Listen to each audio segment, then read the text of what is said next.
Good day, Professor.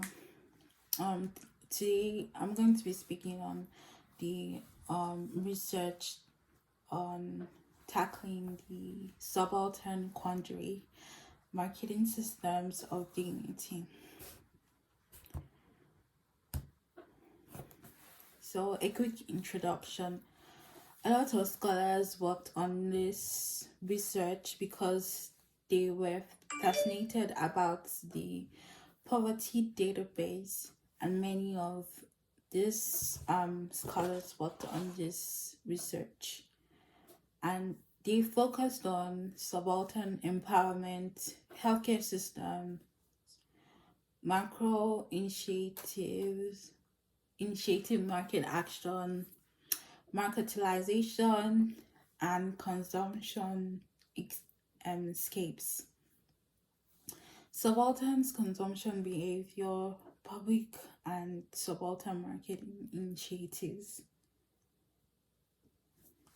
Subalterns are shaped by marketization processes that increased market relations with new unrealistic meanings of dignity. Despite these subalterns use this meaning to gain access to dominate the market systems. In this research, there were three broad macro marketing perspectives, and they have been processed to tackle the subaltern quandary. These processes overlooked subalterns' lived experiences, their aspirations, their practices, how they shaped their humanity, and how they shaped their humanity. The subaltern's quandary refers to the failure of fast-growing economy to improve the abysmal living conditions of marginalized groups. The investigation focuses on how market actors became subalterns. They focused on possible reasons for emergence of dignity experiences and the ways in which subalterns experience and problematize dignity in the context of marketing systems. This research contributes to macro marketing development literature by highlighting human dignity as a major factor in the development initiatives, and extending market system theories by placing dignity related processes at the heart of marketing system emergence, formation, and adaptive change. So, moving on to neoliberalism. Neoliberalism entails destroying the institutions that are based on egalitarian distributive measures distributive measures. For instance, the states withdrew the support for small farmers in India, which led to the rise of economic predators such as MNCs. Although India is a fast-growing economy, but the quality of life of the subaltern population has worsened. In India, the proportion of people living below poverty line has increased from 57% in 1993 to 1994.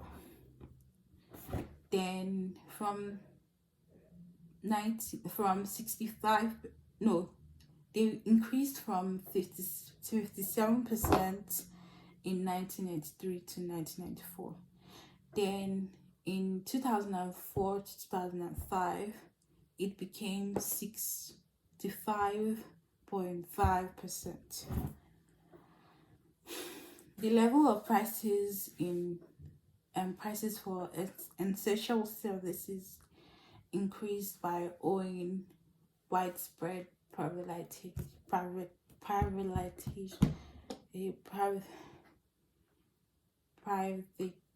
privatization, and there was no growth in full employment. So there's a hierarchy called the caste system. In rural India, the individual rights has decreased because of poverty-based limitation to the state's welfare functions. India's society is stratified by many factors, including the castes, the class, gender, age, wealth, employment, etc.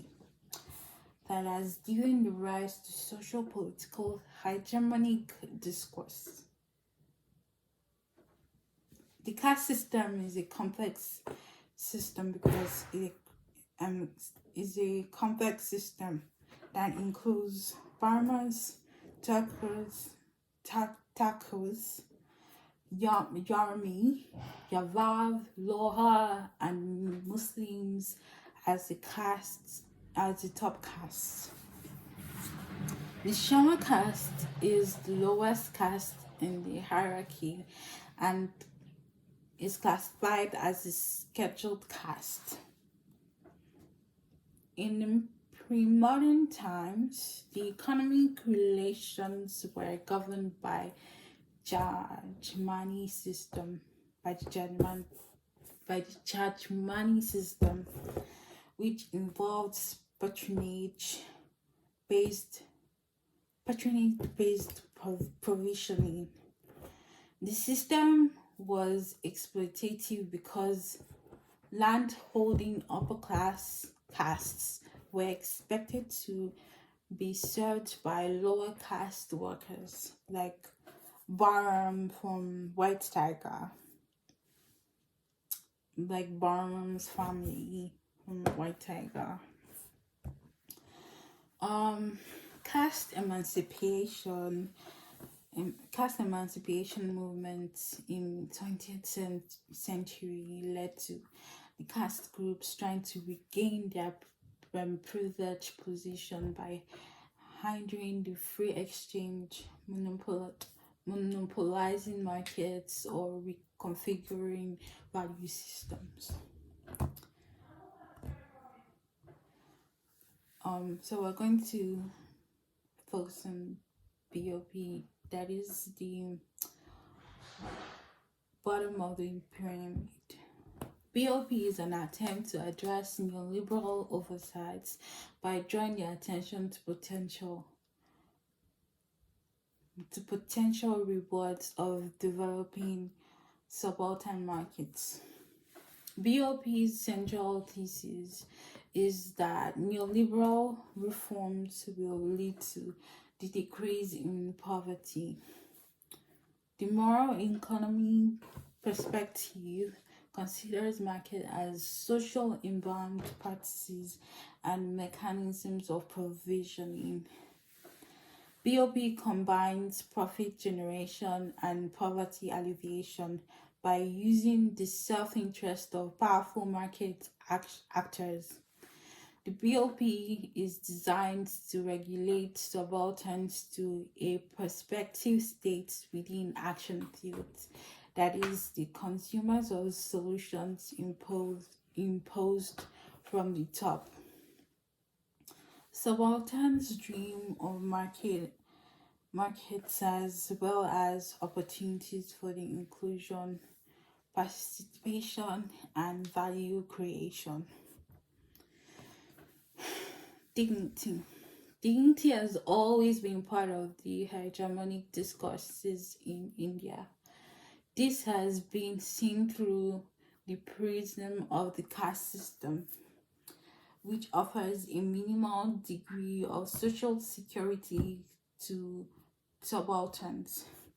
The rise to the rise of marketization, apart from the veil of honor of the young low caste system, the capability of the capability to choose independence, autonomy, freedom is a new hallmark of its dignity.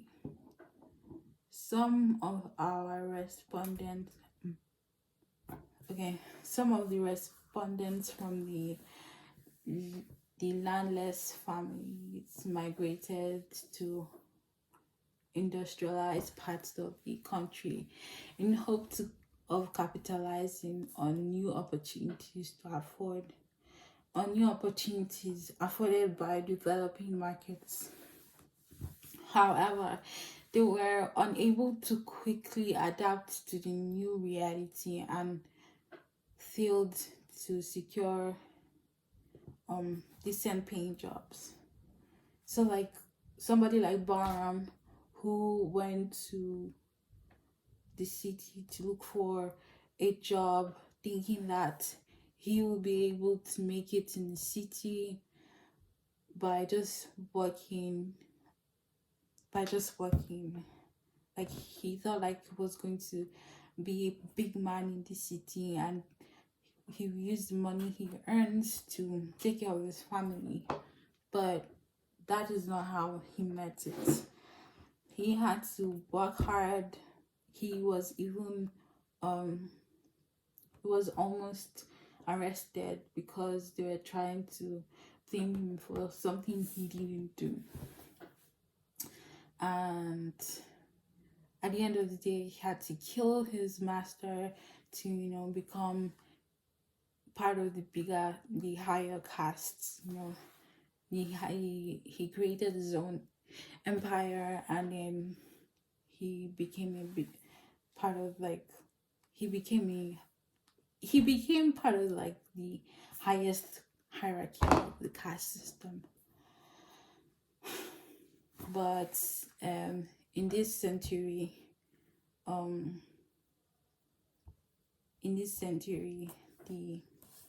caste system has been dissolved. There's no such thing as caste system anymore.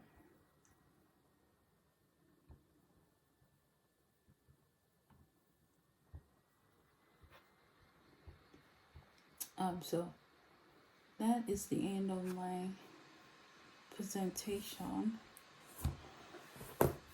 So my question is, after thinking about after the exposure of the India economy, what do you think that the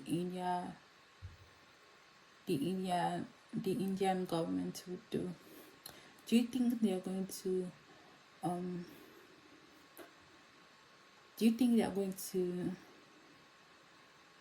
show the world what they really what their economy is really like, or are they going to keep on lying about the Indian economy? Okay, I'll say it again. After the exposure, do you think that the Indian economy will be less deceiving or not? Thank you, Dr. Person, for this opportunity. I really appreciate you, and I really, really like your class. It is an honor to be part of your class, and you have really inspired me, and I really, really appreciate it. So thank you once again, and see you in the future, maybe. Bye for now.